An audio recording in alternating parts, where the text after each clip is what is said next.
برادران ملت اسلامیہ، السلام علیکم ورحمۃ اللہ وبرکاتہ۔ الحمد للہ الحنان المنان الذي خلق الانسان وعلمه البیان، والصلاة والسلام على رسوله سید الانس والجان وعلى آلہ واصحابہ ذوی الخیر والاحسان، اما بعد فأعوذ باللہ من الشیطان الرجیم، بسم اللہ الرحمن الرحیم۔ انا نحن نزلنا الذکر وانا له لحافظون، صدق اللہ مولانا العظیم وبلغنا رسوله النبی الامین المتین المختار الکریم، ونحن على ذلك من الشاہدین والشاکرین والحمد للہ رب العالمین۔ بارگاہ رسالت معاب صلی اللہ تعالی علیہ وسلم میں درود پاک کا ہدیہ پیش کریں۔ اللہم صلی علی سیدنا و مولانا محمد معدن الجود والکرم وآلہ واصحابہ الکرام وابنہ الکریم وبارک وسلم صلاة دائمتا سرمدا ابدا۔ یہ بے خبر نجومی تمہیں کیا بتائیں گے، یہ بے خبر نجومی تمہیں کیا بتائیں گے، کل کیا ہونے والا ہے وہ قرآن میں پڑھو۔ بحمدہ تعالی اسلام کو اللہ تبارک و تعالی نے صرف انت وشواس پر نہیں چھوڑا، اس رب ذوالجلال نے اس دین کی پختہ جڑیں حضور پاک صلی اللہ علیہ وسلم کی ذات اور قرآن کے ساتھ جوڑ کر رکھا ہے۔ میرے دین کی حقانیت کی سب سے بڑی دلیل قرآن پاک جو آج تک زندہ معجزہ ہے، میرے آقا صلی اللہ تعالی علیہ وسلم کا۔ عزیزان گرام وقار، قرآن پاک سے قرآن کی سچائیاں ہم نے آپ کے سامنے برسوں سے رکھی ہیں اور سب سنتے بھی رہتے ہیں۔ اس قرآن پاک کو اللہ تعالیٰ نے سارے انسانوں کی ہدایت بنا کر بھیجا، ھدی للناس۔ قرآن میں خود فرماتا ہے انسانوں کے لیے ہدایت ہے۔ ایک آیت میں ھدی للمؤمنین ہے، مومنوں کے لیے ہدایت ہے۔ ایک آیت میں ھدی للمتقین ہے، پرہیزگاروں کے لیے ہدایت ہے۔ مطلب جو جتنی اس سے ہدایت حاصل کر لے جائے گا اتنی اس کے لیے ہدایت کی کتاب ہے۔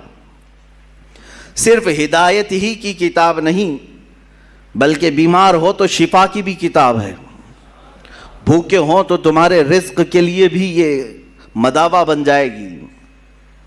تمہارے زندگی کے پورے دستور اس میں مرتب کیے گئے ہیں۔ یہ ہمارا پورا زندگی کا دستور ہے، نظام حیات ہے۔ اور قرآن سے ہمارا تعلق ایسے ہی ہے جیسے روح کا جسم سے تعلق ہوتا ہے۔ اگر روح نکل گئی تو جسم بیکار ہے۔ اسی طرح قرآن پاک اگر ہمارے درمیان سے نکال لیا گیا یا اسلام سے اسے الگ کرنے کی کوشش کی گئی تو یوں سمجھ لیں کہ روح نکال لی جا رہی ہے۔ اور ہزار کوئی بولے قرآن کو بدلنے یا ہٹانے یا نکالنے کے ہیں، اس مالک قرآن نے خود یہ ارشاد فرمایا، ہم نے قرآن کو اتارا ہے اور ہم ہی اس کی حفاظت کریں گے۔ ہے ہمت تو بدل کر دیکھ لو، ہے تمہارے اندر طاقت تو اس کو مٹا کر کے دیکھ لو۔ عزیزان گرام وقار، ہم قرآن کی حفاظت کے لیے جو کر سکتے ہیں یہ ہماری استطاعت کے مطابق ہوگا، لیکن اصل اس کی حفاظت تو رب کریم خود فرما رہا ہے۔ آج میں اس ہدایت والی مقدس کتاب کے سلسلے میں ہی آپ کے سامنے عرض کروں گا، چونکہ یہاں وقت بہت کم ملتا ہے اور مجھے آج طویل گفتگو کرنی تھی آپ کے درمیان، اور میرا یہ میسج عقل والوں تک بھی پہنچے اور بے عقل لوگوں تک بھی پہنچے، ان لوگوں کے درمیان بھی جائے جن کو صرف کیڑے تلاش کرنے کی عادت ہے، تاکہ اللہ چاہے تو انہیں بھی ہدایت مل جائے۔ عزیزان گرامی، تھوڑی سی باتیں میں قرآن عظیم کو لے کر کے عرض کر دوں۔ قرآن کل اترا ہوا، پرسوں اترا ہوا، مہینے پہلے اترا ہوا نہیں ہے، بلکہ یہ لوح محفوظ پر بہت پہلے سے لکھا ہوا ہے۔ بلکہ عقیدہ تو ہمارا یہ ہے کہ یہ اللہ کی صفت ہے، علم الہی ہے، اللہ تبارک و تعالیٰ کے ساتھ ہمیشہ سے ہے اور ہمیشہ رہے گا۔ قرآن کو فنا نہیں ہے، قرآن آپ کس کو سمجھتے ہیں؟ یہ جو ورق میں جو لکھا ہوا ہے اس کو مصحف کہتے ہیں. مصحف. قرآن جو در حقیقت ہے وہ اللہ کا علم ہے، وہ ہمیں نظر بھی نہیں آئے گا. وہ جو علم الہی کو الفاظ میں جامہ پہنایا گیا اور اس کو ورق پر لکھا گیا تو ہم نے اس کو اٹھایا ہے، جو چھو سکتے ہیں ہم، اس کو مصحف کہتے ہیں. اصل قرآن تک تو کسی کا ہاتھ پہنچ ہی نہیں سکے گا. مٹانے کی بات تو چھوڑیں، وہ علم الہی ہے، اللہ رب العزت کا علم ہے. قرآن عظیم کو اللہ تبارک و تعالیٰ نے نازل فرمایا اس رسول پاک کے قلب اطہر پر جو کائنات کے سب سے اعلیٰ افضل رسول ہیں، افضل انسان ہیں، اشرف الرسل ہیں، میرے رب ذوالجلال کے سب سے پیارے حبیب ہیں. اور قرآن نے خود کہا ہے نزل بہ الروح الامین علی قلبک لتکون من المنذرین. یہ روح الامین کے ذریعے سے اتارا گیا ہے، جبرائیل امین کے ذریعے سے. اے رسول آپ کے قلب اطہر پر اتارا گیا ہے تاکہ آپ اللہ سے ڈرنے والے ہوں. اب توجہ چاہتا ہوں، قرآن اللہ رب العزت کا علم ہے، اتارنے والے، لے آنے والے جبرائیل امین ہیں.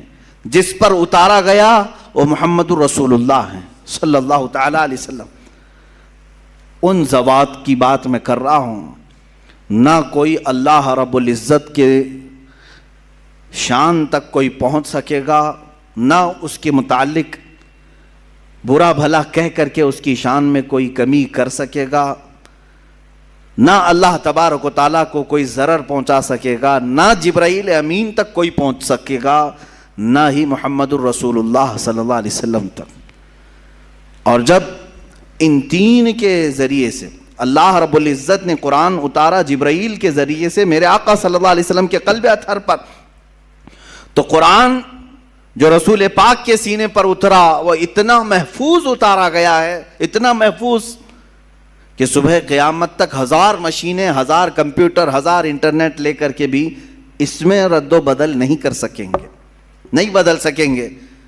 آپ سوال کر رہے ہوں گے کیا اس میں بڑی بات ہے؟ آج تو ایک خبیث مردود، ایک گندی نالی کا کیڑا جس کو سنگھیوں نے پال رکھا ہے، نام تو مسلمان رکھا وسیم نام، لیکن ہے در حقیقت وہ سنگھیوں کا ایک بنگی.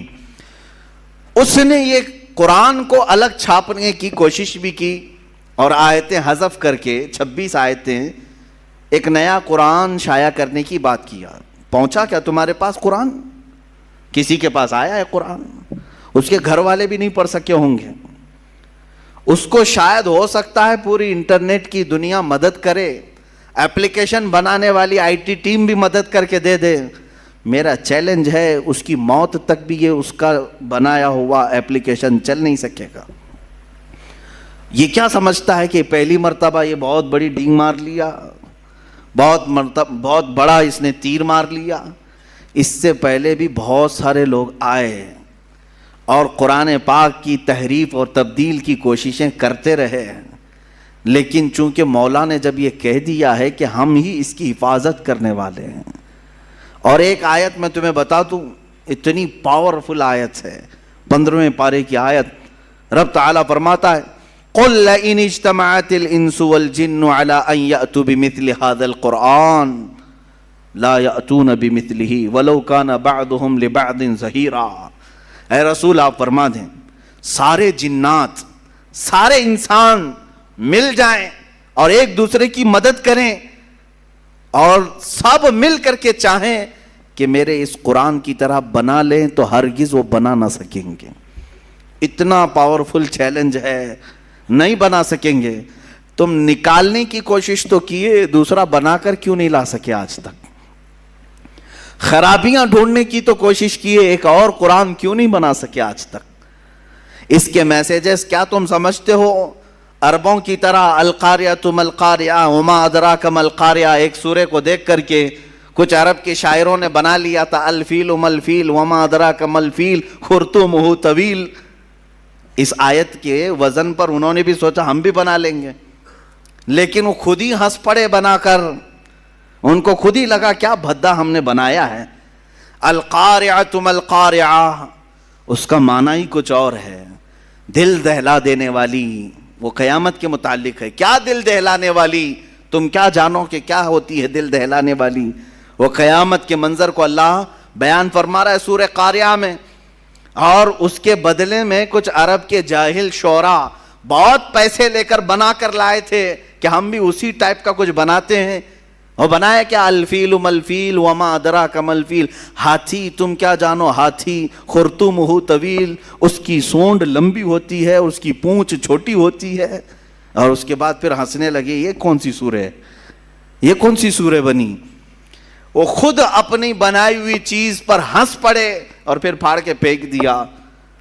میرے عزیزو، عرب والے جو عربی کے بڑے بڑے بلیغ اور فصیح تھے، ان کے درمیان میرے آقا صلی اللہ علیہ وسلم نے صرف 3 آیتیں لکھ کر کے چیلنج کیا تھا۔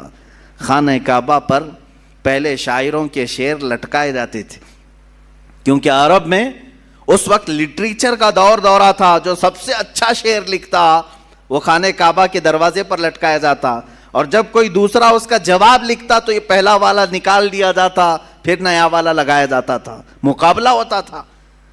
یہ مقابلہ کئی سال تک چلا، کئی دنوں تک چلا، جب قرآن پاک کی 3 آیتیں میرے آقا صلی اللہ علیہ وسلم نے لے جا کر کے لگایا، انا اعطیناک الکوثر فصل لربک وانحر ان شانئک هو الابتر۔ 3 ہی چھوٹی آیتیں ہیں، چھوٹی آیتیں، اور قرآن پاک کی سب سے چھوٹی سورہ بھی ہے۔ اتنا ہی لے جا کر کے میرے آقا صلی اللہ علیہ وسلم نے خانہ کعبہ کے پاس لٹکا دیا۔ اب عربوں کو تکلیف ہوئی کہ اس کا جواب تو ہونا چاہیے، شاعروں کو بلاؤ، پیسے دے کر کے بلایا گیا، آؤ اس کا جواب دو۔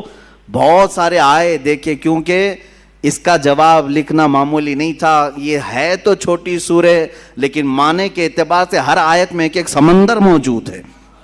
اس کے مفاہیم، اس کے ترجمے کرنے بیٹھ جائیں، ہر لفظ کا ایک بہت ہی بلیغ معنی ہے، فصیح معنی ہے۔ تو ایک بہت بڑا شاعر آیا، اس نے کہا میں جواب لکھ دیتا ہوں۔